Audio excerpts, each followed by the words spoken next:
Today we're going to go through the process of preparing the passenger side of my 2015 Tesla Model S P85D for ceramic coating with Autokcan's professional line of coating.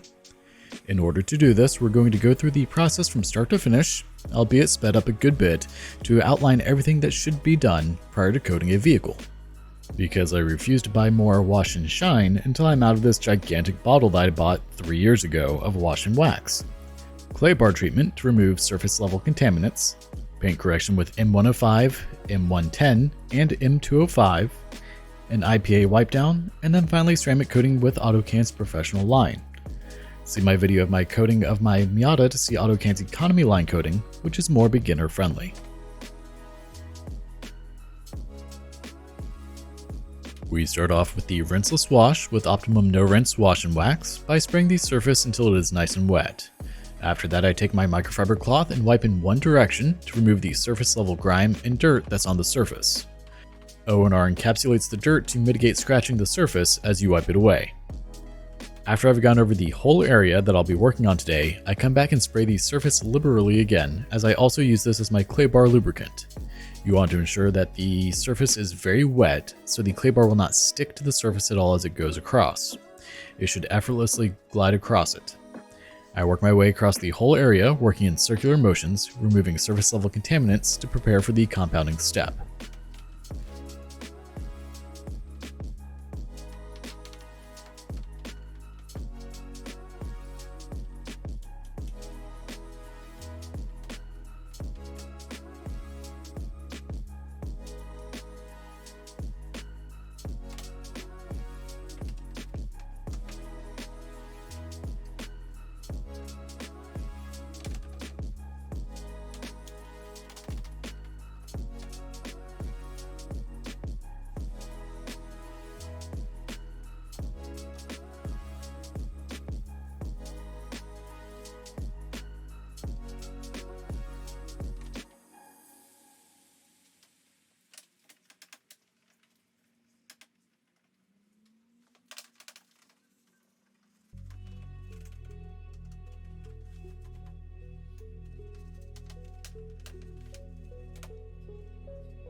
Once I've gone over the whole surface, I take 2 microfiber cloths and remove the excess liquid, and then use the second cloth to fully finish drying the surface.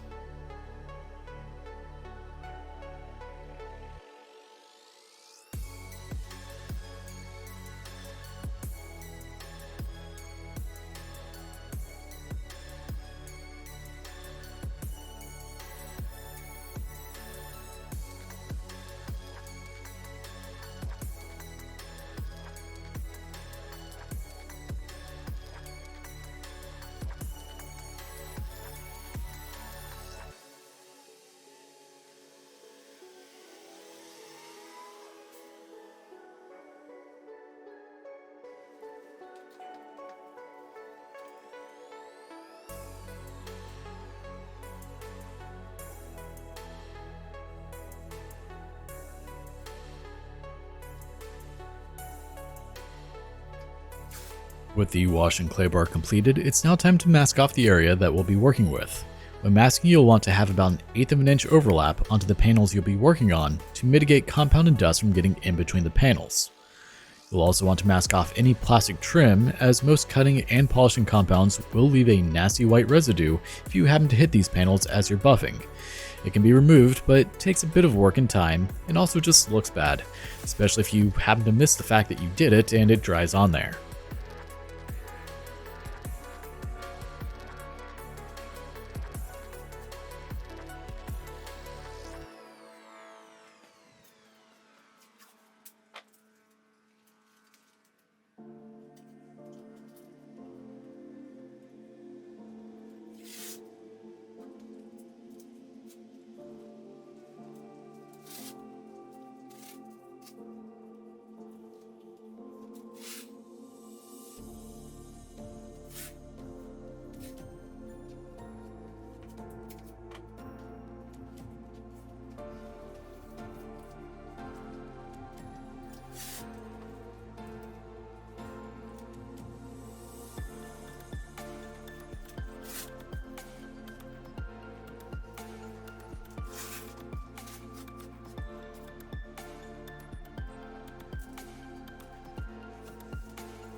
My camera always fights me when it comes to showing off the scratches and swirls in paint, especially on a metallic paint job, but this poor car was horribly swirled and scratched.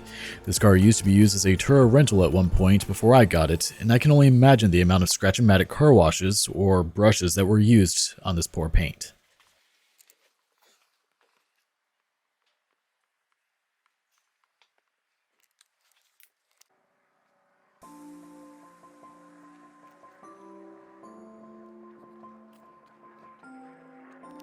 So when it comes to the cutting compound for the detail today, I'm actually going to use two different ones.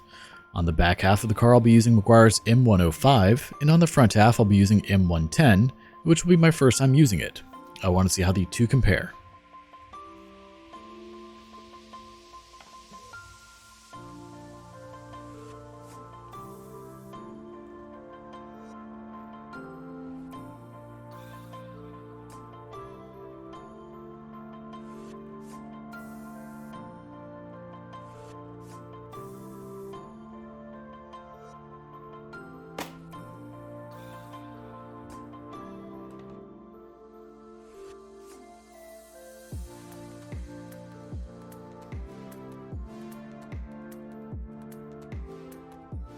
It had obviously been a while since I had used my bottle of M105, and I was being extra careful to not have, well, exactly what happened, happen, especially after the incident with the Miata just the week prior. As we saw before my lovely compound exploded everywhere, I misted my Meguiar's microfiber cutting disc with my spray lubricant. This helps with spreading your compound around without having to use as much product to prime the pad. The amount of product that's misted onto the car is obviously too much, but I just work with it, making sure to spread it around before turning my polisher on as to mitigate the amount of product slinging everywhere, as if it's not already a mess. After this first initial compounding, each subsequent application of compound is only 3 to 4 dime-sized drops on the pad, and then spread around the area that I'll be working in, which is around a 2x2 area. M105 does an amazing job for both scratch and swirl removal, but I honestly am not a fan of using it. It dries incredibly quickly as the oils in it dissipate with even the smallest amount of heat in your pad, and it dusts far worse than anything else I've ever used as it breaks down.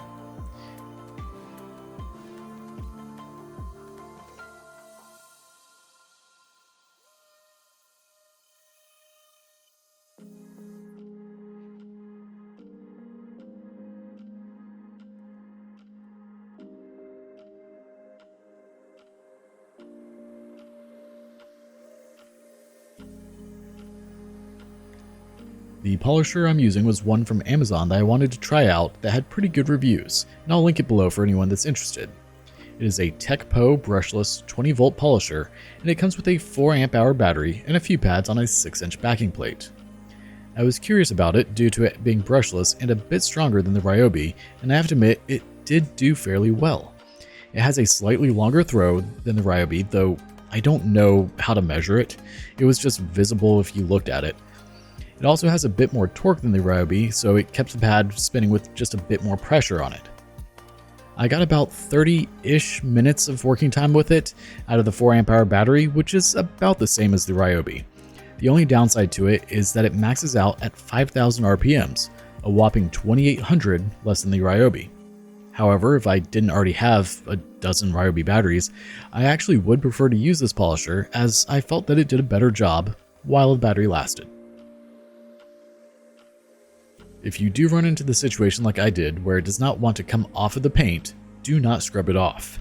Use some of your spray detailer and lightly mist the panel and remove it with a few applications. Alternatively, you can also go over the panel again with your polisher with fresh compound, making sure to barely work it in so it's still nice and wet when you remove it.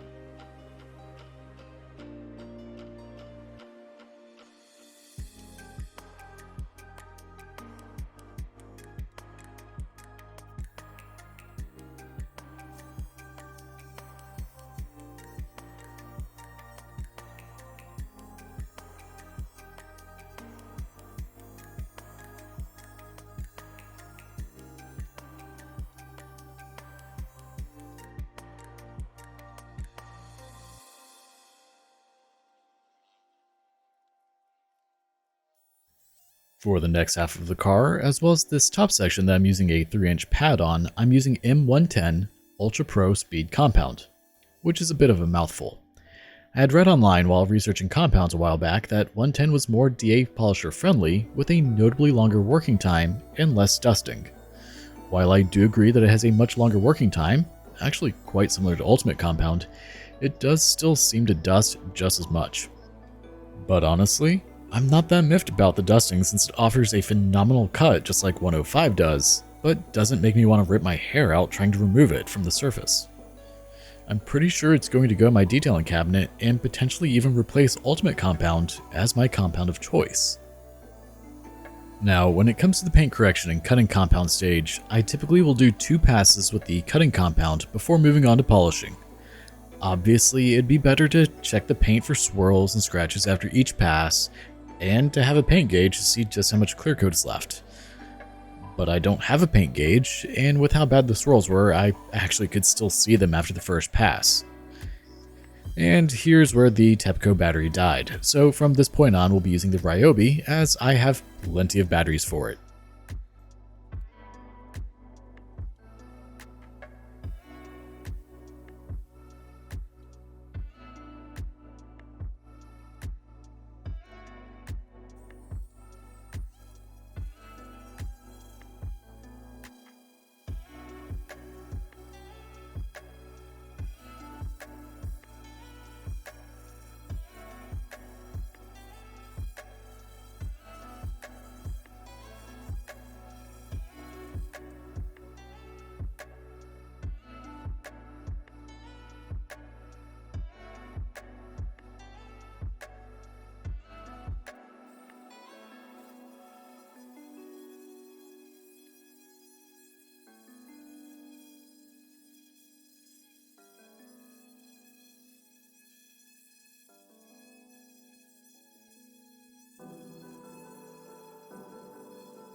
Now that we're done with the cutting compounds, it's time to polish the surface and remove any of the finer scratches or marring left behind by the cutting compounds.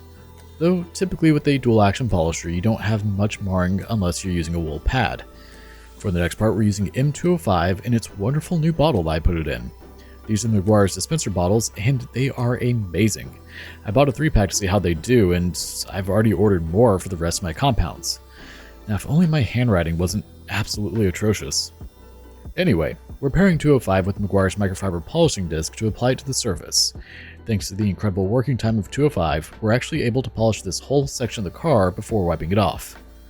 Man, I love having a garage to work in again, makes it so much easier. Also, sorry about the solo camera angle for this section.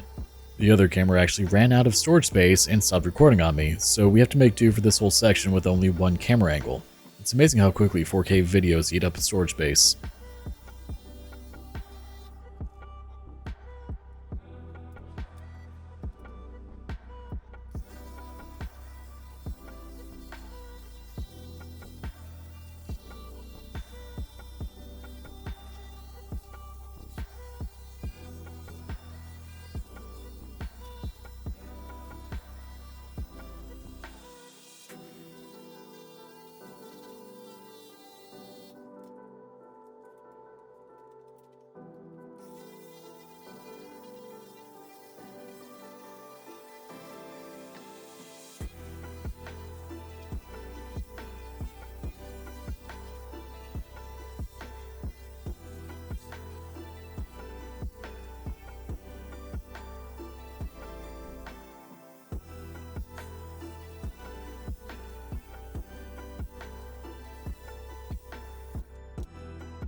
Once we're done polishing and wiping off the product, we can go ahead and remove our tape and move on to the final preparations before ceramic coating.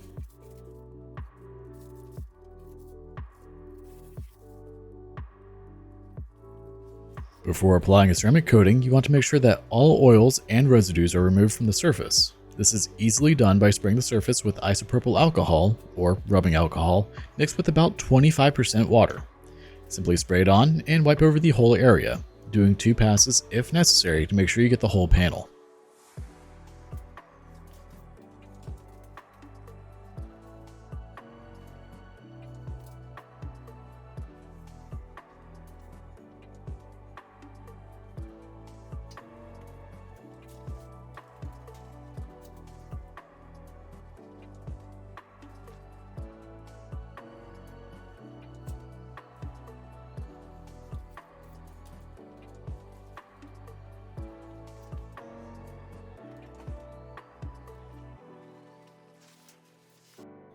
This is actually my first time using this updated version of Autokcan's professional line ceramic coating.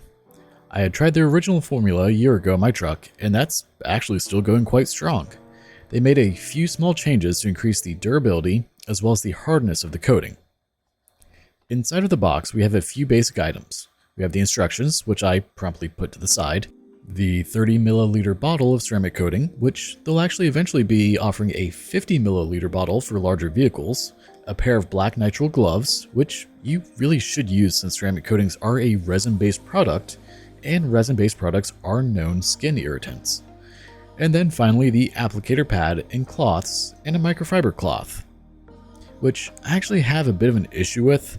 These cloths actually seem to not be completely lint-free, which I've let the manufacturer know about. Maybe I just got a box with the wrong cloths or something, I'm not too sure, but you'll see a few strands from the cloths get caught on a couple of the paint chips I have. As I mentioned before, this is an updated formula for their professional line, which increases its hardness and durability. This does come with a slight caveat though, and is one of the reasons this one is designed more for professional use. The reason that it's a bit harder once it cures is due to a slight change in its formulation, which also makes it flash off quicker, so you have to work notably faster to not have a hard time leveling this version of the product. I highly recommend sticking to the 2x2 working area and immediately leveling it out afterward, as you have about a minute's working time before it begins flashing off.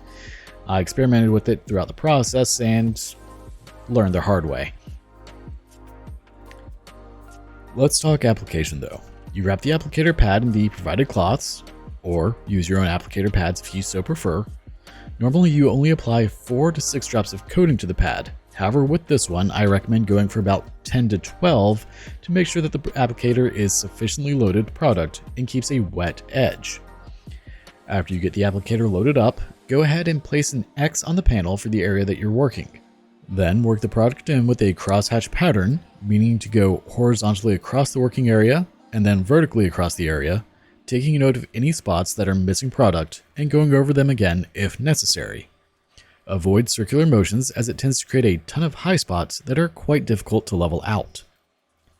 Once you've applied the product to the working area, immediately come back with your microfiber cloth and wipe across the working area to remove any excess product. Then, flip your cloth over and buff the area in a circular motion. This will level out the coating and ensure that you have an even coverage. With this coating flashing off quicker than the economy version, you may have to spend a bit more time buffing than you may be used to.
As we bring this coating to an end, I do have to say that I like Autokcan's professional line for their ceramic coating, though the economy line is definitely more beginner friendly.